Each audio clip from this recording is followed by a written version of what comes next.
সাকিব, একটু ধর না, একা পারতেছি না। ব্যাপার কি আজকে সাকিব একটা চকলেটও নেই? বিয়ের কথা শুনেও এত বদলে গেছে। বাবা জানি বিয়ে হলে কি করবে বেচারা।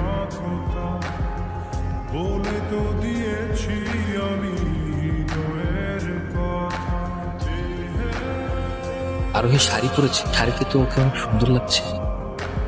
ও যে এত সুন্দর, তাকে কখনো ভাবে খেয়ালই করা হয়নি। কি দেখছিস? না কিছু না, কোনো প্রোগ্রাম আছে? সিতে ফাল্গুনের প্রোগ্রাম আছে। এই সাকিব, শোন না, আমাকে একটু ভার্সিটিতে নামিয়ে দেয় না, লেট হয়ে গেছে। রিক্সা দিয়ে গেলে আরো বেশি লেট হয়ে যাবে।